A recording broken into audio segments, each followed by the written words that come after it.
What's going on? It's your man Joel, and this is another episode of Joel Does Music. I am very excited about this guest for today's episode. I know I say that a lot about all my guests, but I truly am because I think she has so much talent in her pinky finger, more than I ever did when I was her age, and I feel incredibly old, all right? She is an artistic force to be reckoned with, in my own opinion, okay? She is a musician, an author, once a theater kid, always a theater kid, and an artist. All the way from Denver, Colorado, I have Isabella Osborne. Welcome to Joel Does Music, my friend. Oh my goodness, thank you so much. And oh my gosh, thank you so much just for your kind words. I'm so excited to be here. This is awesome. I'm so glad we could work this out. Oh, me too. And it makes me so happy because we're both a member of the Skeleton Clique. So right away, we have that 21 Pilots connection off the bat. Oh, yeah. Oh, yeah. And of course, we'll talk about them very briefly, but it's all about you today. It's all about who Isabella Osborne, the artist, is. So let's talk about your theater background, because I think that not a lot of musicians, at least that I'm aware of, have a background in theater, but you do, and that makes you such a unique gem. So tell me about your theater background and what that pretty much entailed. Yeah, so I started theater when I was in middle school. I first started off in choir, and that's where I kind of learned the basics of vocal technique and everything else. My teacher, even though she was just teaching middle school, she went all out. And I eventually stayed in theater all the way up until high school. During my freshman year, I was in a production called Spamalot, the Monty Python for my high school. And during that time period, I actually my choir teacher got an email from this person who would later become my bandmate. And they were looking for a new lead singer. And so I, of course, answered the call. I thought I would be too late to answer it because a couple of weeks had passed due to the fact that I was in Spamalot and I was working really hard with that. And that kind of kickstarted my journey with the band, was actually my theater experience. So if it wasn't for choir and theater, I would not have joined my band. I would not have gotten into the music scene. And as a result, I would have not have started this solo project that I've started recently. It's been really, really amazing to utilize the skills that I've gotten from theater. I highly recommend musicians get more into theater because it teaches you so much about stage presence. You're pretty much like putting in the work, and it shows that you are a theater kid. Like I said before, once a theater kid, always a theater kid, because you have that theater energy, you have that charisma, you have, I think, what it takes to be such a natural performer, and it shows in your videos, whether it's what you post on social media and with Ipecac too. Like when I first was trying to figure out who you were, I was like, she's got it. She's got the charisma. It's like that raw, like, I guess, like, leadership quality that a lot of front people and bands need to have, and it really shows in your presence. Thank you so much. Yeah, I mean, I've worked quite hard on trying to, be when I'm on stage, and so I'm glad that the charisma shines through. You can thank my dad for that, actually. I think That's amazing. So you were in theater, in choir, and then you ended up in Ipecac. Now, how long ago was it? That was pretty much 5 years ago during the pandemic, right? Yeah, so I joined the band right before the pandemic. It was 5 years ago. Literally, like, bandiversary is February 16th. So it's like, yeah, right before COVID. They were going to throw me into a show like 2 weeks after our first rehearsal or something like that. And then COVID hit and canceled the show. So, yeah, and COVID hit and canceled the show, and then here we are. It's been an insane journey going from a 15-year-old in choir and theater to a 20-year-old who's starting a solo project. Like, that's insane progression. The lore is crazy. Oh, the lore is crazy. Now, when you joined Ipecac, coming from a theater background and joining Ipecac, just very briefly before we touch on your solo stuff, did you feel like the transition for you was comfortable jumping into the world of rock music, or did you feel that there was a lot more learning, or did you feel like a bit of insecurities joining this rock band and you're like, hold up, what am I doing here? It's exciting, but what am I doing? I can tell you this, the transition was not comfortable at all. It was not, it did not come naturally. I did not listen to rock music growing up. Well, that's kind of a lie, but it wasn't like my main thing. You know, my main thing at that time when I joined was musical theater. And so going into rock music, I had to learn how to sing to protect my voice. I had to essentially learn how to embrace the culture of rock and roll. One of the first bands that I really got into was My Chemical Romance. And yep, I see the poster on the wall, man. Yeah. Yep. And so that was kind of really the jumping point for me, was like this kind of pop punk emo stuff. And then also Green Day was a big one that I was into at the time, but it was not natural at all. There were times where I was actually crying because I had damaged my vocal cords from trying to push too hard for the style. And so I had to learn that balance. So you've gone through that experience. Now you came out of it. You're still an Ipecac, of course, but you came out of that whole ordeal as a much more confident front person. What would you say for anyone that is, starting out a band, whether it's as a singer or a guitar player? What would you say is like the number one tip that they should really abide by? Well, there's kind of two that I have that are the big ones. First of all, take care of yourself. Because again, when I was starting out, I didn't know how to do the vocal style, and I was pushing and it was damaging me, and that's not good. And so put a plan in place to where you can take care of yourself, both mentally and physically. The second thing that I would say for people who are joining new bands or who are starting out music is to embrace authenticity and embrace yourself. That one's been tricky for me in some regards, I think.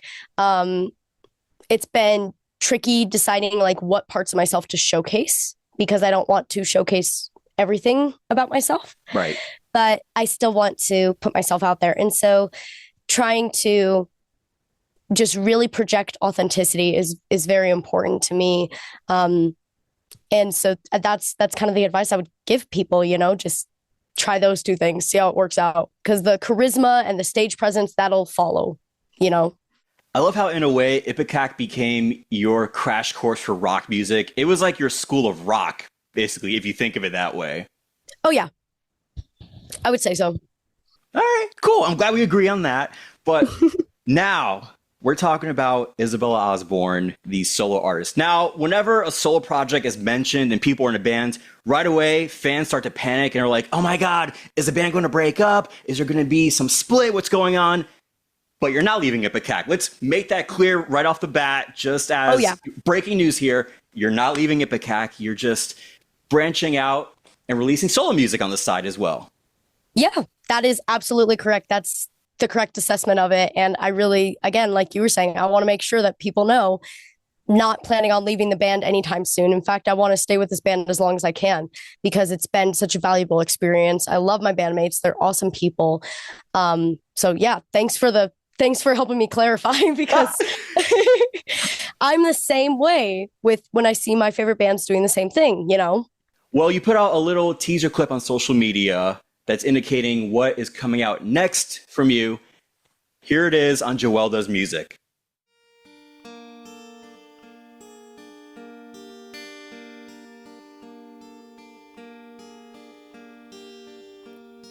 I've been a rock star for what feels like forever. 5 years on stage, living out a dream that started when I was 15. You learn a lot backstage. You learn a lot from watching people. And it got me thinking,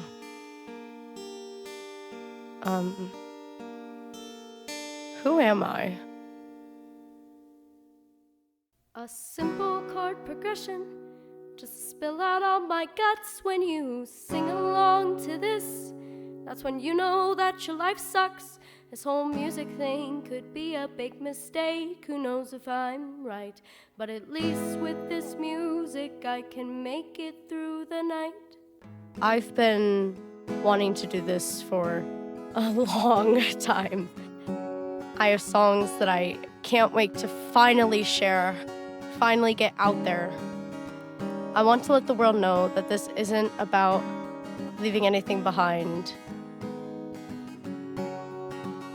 It's about showing people I refuse to be put in a box, limited by genre or by the industry. This is the start of me telling my story, and I sincerely hope that you come along for the journey. My name is Isabella Osborne, and this is who I am.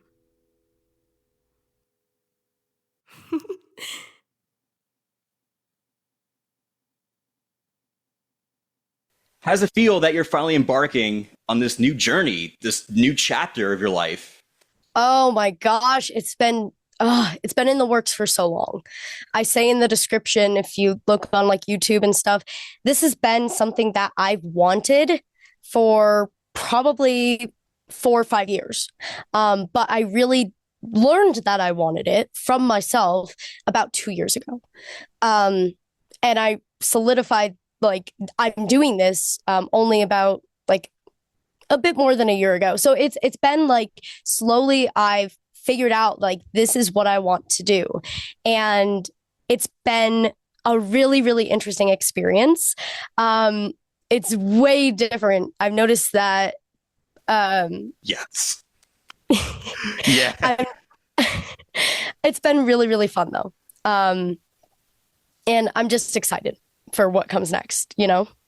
Well, again, there's that word, that little buzzword that keeps coming around, authenticity. And I feel like with the Soul Project, and the same thing with Ipecac, you are presenting yourself in your most authentic way, just in a different musical genre. It's very much indie, acoustic, singer-songwriter. And it got me thinking, who are your influences for your solo project? Because it's such an exciting new musical world for you to embark on.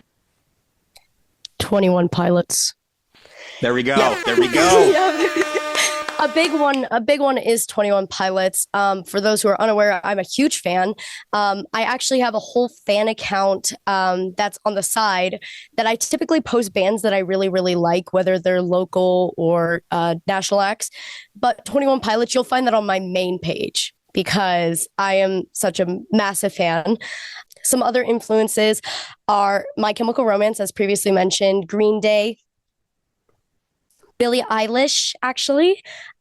Pink has been a big one since like middle school. I've been a big fan of Pink.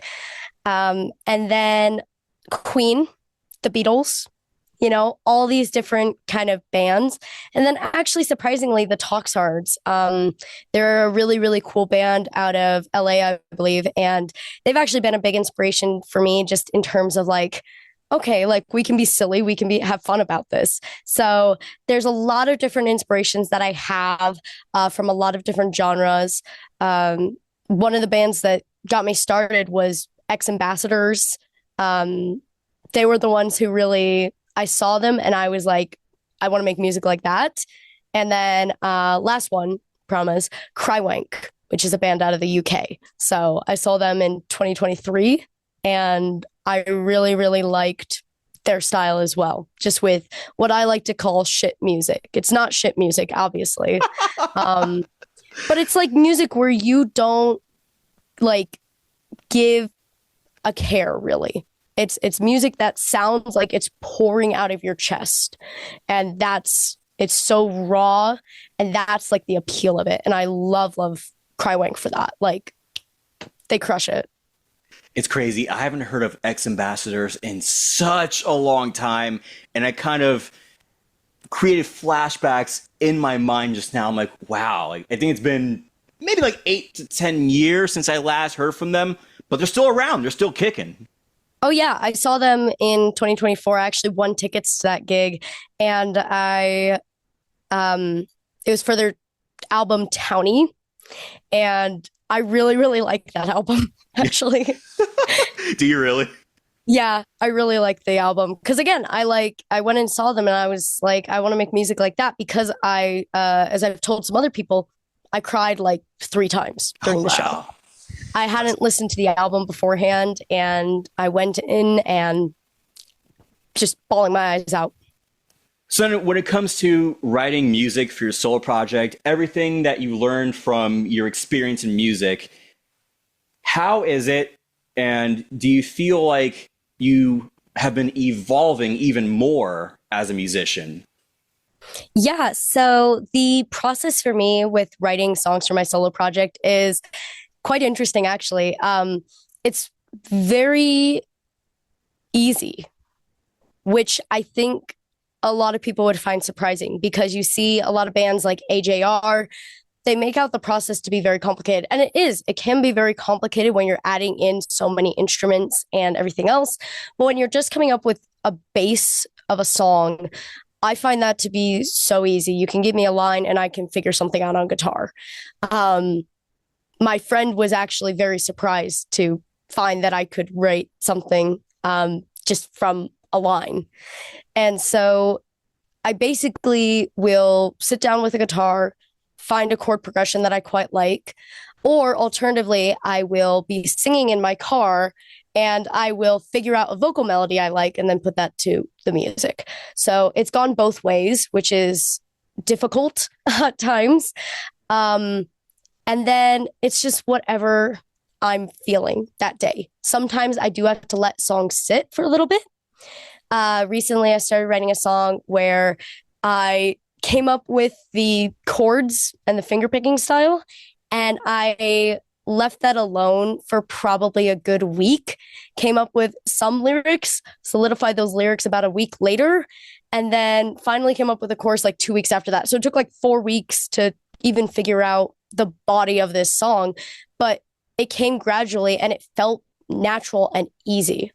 And I find that to be really, really interesting, given that, again, a lot of bands or artists, they have trouble like writing songs, or they might make the process out to be very complicated. I mean, it's different for every artist, like you were saying. And I think what ties into it is also personal experience, what's going on in your life, anything relating to it. I remember this conversation we had where you mentioned that there are themes of mental health and sobriety. Those are such important themes. And I feel like with sobriety, yeah, artists are paying more attention to it and integrating it into their music. But I was curious, what's your experience with mental health and sobriety, and why is it important to you to incorporate those themes in your solo music? With regards to mental health, I've definitely struggled. And there's been times where I've been really at a low point in my life. So the music that I've listened to has brought me out of those places. And the reason that I want to include mental health in my music as a result is because I want to be the music that's there for somebody else. Whenever somebody's feeling just the worst, I want to provide a piece of art that allows them to cope with whatever they are going through, whatever they're feeling. So whether it's they're really happy and they want to be entertained, or they are just angry and upset at the world and it's the worst day ever, that's what I want my music to represent. And then it's also sort of cathartic for me to write about my own experiences as an artist and as a person outside of my music career. It's a great way of coping with anything and everything. And that's what I really, really love about music, is that it's there as a universal thing to help people and to help myself as well. And then with regards to sobriety, I've seen a lot of musicians within my local scene struggle with it. I pretty much decided at like 16 years old that I was not going to drink, because I saw adults in dive bars doing stupid stuff. And I basically was like, really? Like, this is what you guys do for fun? Like, are you serious? And so, yeah, because it's like, I was like 16 years old, witnessing all this stupid stuff, witnessing people just be absolutely like wasted, like out of their minds. And I was just like, that is not for me. I don't want to yuck anybody's yum, of course. Like if that's how you party, like go out and party, man, drink responsibly. But Sure. For me, it's not the way that I want to go about things. And so I pretty much decided at a very early age that I wasn't going to drink. And I'm approaching my 21st birthday where I can legally drink. Woo! And it stayed the same.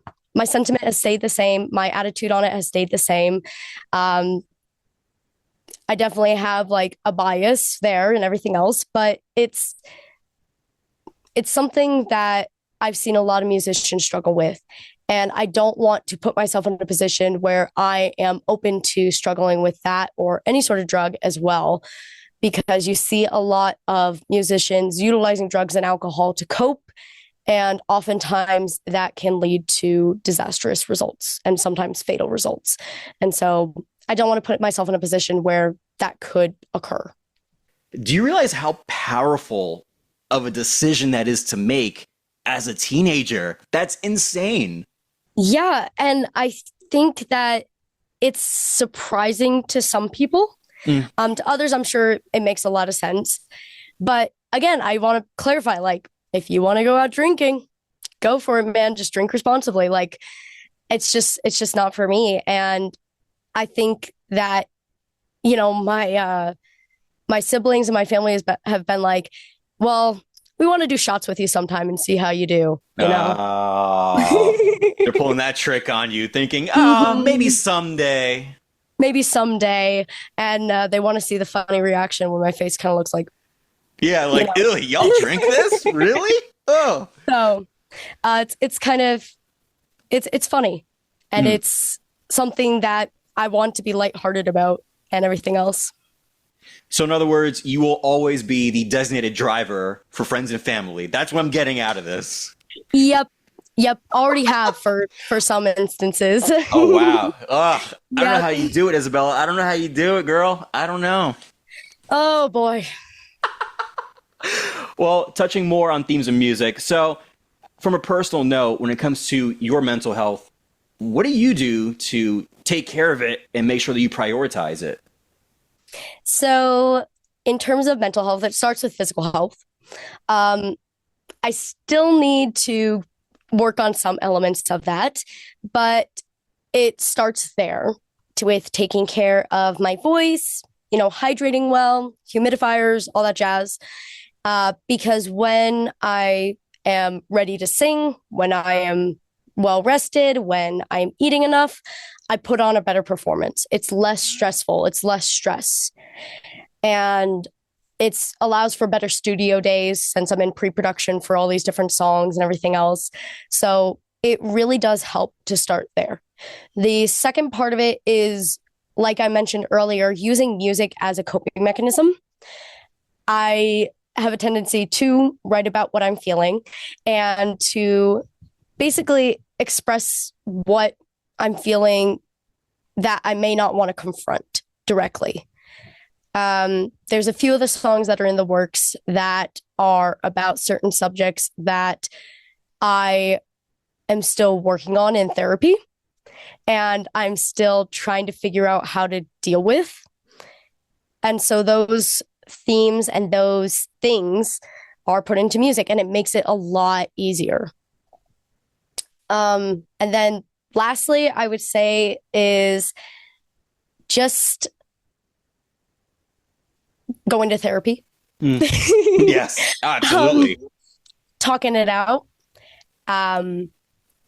It's very important to me that I make sure that I have counsel in that sense, and I have somebody there who's able to help me process certain things, especially because music can be traumatizing as an experience for artists when it comes to dealing with other musicians' egos or dealing with venues or dealing with the loud and busy spaces.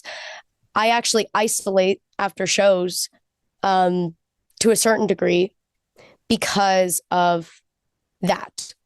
How do I even follow up with this next question? That is Wow, that is amazing. Uh, I think that is very emotionally mature of you as well. God. Sorry. Sorry, not sorry. Whoopsies. I mean, listen, at least you're unapologetic about it. But again, the theme of being authentic to who you are and living that life, it shows you're unapologetic about it. And I really like that. That is amazing. Thank you so much. Yeah, it's what I do. So earlier on, we were talking about 21 Pilots briefly, and it got me thinking, who is your Paul Meany? I mean, the man is a producing genius. He is a musical genius. Who's your Paul Meany? It'd probably be Paul Meany. I mean, who else would it be, right? I mean, yeah, pretty much. If I ever got a chance to work with him, I mean, I was scrolling Instagram and I saw him talking about some of the songs off of Breach recently, and it's just insane, like the work that he does with the guys, you know? And so any chance that I would have to work with that man, whether it's like shadowing, like as an intern, like learning about specific production, or as an artist, you know, like it would be crazy. I would, you know. Just straight up fangirl, like, Paul Meany, I have to ask you millions of questions. Oh. For real. Same with Tyler and Josh. Tyler and Josh, if they ever see this, would love to meet them and just grill them on questions, just one after the other. And I'd, of course, bring up regional at best, and no pun intended, just to not too spite Tyler, but like a little bit, you know? Just a little bit, just a dash of spite. Because those albums really inspire me to start the solo project, so I can't not mention them, you know? No, of course not. I mean, listen, the fact that 21 Pilots has Paul Meany at their disposal, that is a solid team. And speaking of speaking of having a solid team, who is in the Isabella Osborne team? Do you have a videographer, or is it just a one-person unit at the moment? So a lot of the work is falling on me. Because I don't have a huge team at the moment.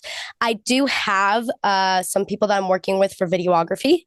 And I actually have a fella who is kind of my working title, of course. He's like my fan representative.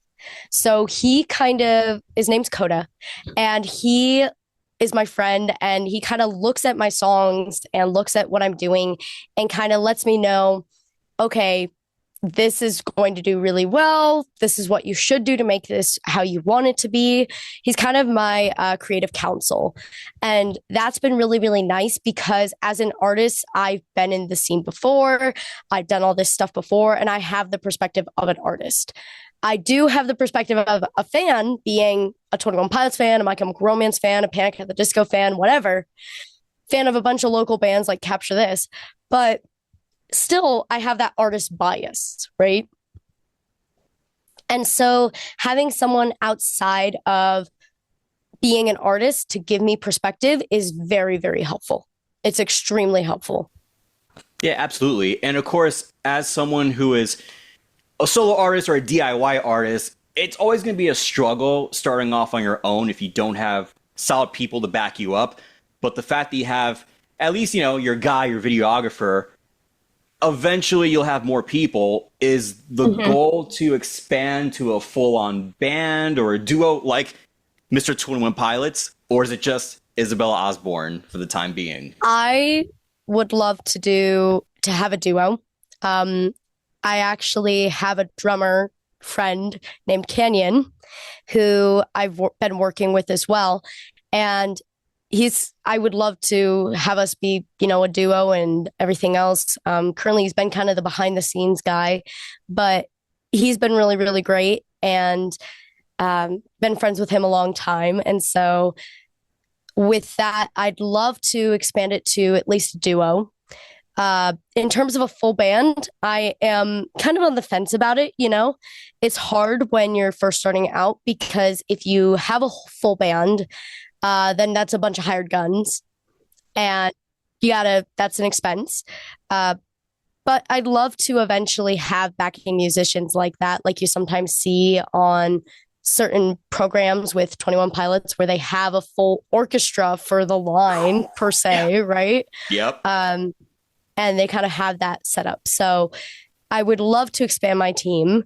And at present, again, a lot of it's falling on me, but I've definitely been reaching out to artists for album art and for lots of different things. I want to employ a lot of people on this project and just make it a collaborative effort, even if it is my kind of soul pouring out, and it's my thing. Within the next 3 to 5 years, Isabella, what do you hope to accomplish with your solo project? Well, within the next 3 to 5 years, I definitely hope to be doing some shows. I have 2 albums that I am already starting on planning. Ooh. So those albums are in the works, basically. And the second one obviously is more far off in the future. I definitely hope by 2026 that I have at least my demo album out, which will be really cool. I've actually teased the title of it in my some of the stuff that I put out online with like some of the songs that I've played acoustically online and stuff like that. So it's very exciting, and I'm really looking forward to presenting that to the world eventually. And again, like just trying to tour, just trying to do shows. I would love to be signed to a local label in the next 5 years, definitely. And really just trying to steal all of Tyler Joseph's fans. I mean, find my niche, find my fan base. Definitely not stealing from Tyler's fan base. I would never. No, I didn't pass out QR codes at the 21 Pilots concert. Totally not. No. Would never do that. Yeah, I would never do that. So, but finding my people who connect with my music and that I can influence in the way that I describe, where it's there for whatever they need. It's there to create a positive impact. That's what I really want to do within the next 3 to 5 years. You are such an author because you are a wordsmith, my friend. Isabella Osborne. Thank you for joining Joel Does Music. Thank you so much. Oh my goodness, this has been amazing. It's been great to talk to you. We love connecting with other clickies and with just other musicians, people who enjoy music. So I'm very happy to be on here. I hope that people can, find my music and really connect with it. So yeah. Well, speaking of music, first off, congratulations on the new music that is out. Where can people follow you on social media to keep up with what you're up to and, of course, the new music? Yeah, so people can find me at is.osborne. That's IZZ.osborne. Osborne spelled without the U. So kind of like Ozzy Osbourne, but without that U. And then you can also find me on all major streaming platforms. The songs are Currently Failing, Live at the Skate Park, and Bug Song, Live at the Skate Park. So I'm really, really excited for people to just discover those songs through this podcast and through other mediums and really connect with those songs. They're very near and dear to my heart, and I'm just so excited that now that they're out, it's just been an amazing process, just releasing that and just putting it out into the world finally, so I'm very, very excited, and I hope that people can find me on the socials and all that jazz. I'm excited for you, as always, my friend. Thank you again for joining. This has been Joel from Joel Does Music. Much love and good vibes. Taking a big swig of water here to end the episode on. All right, we're done. Peace out. Much love and good vibes as always.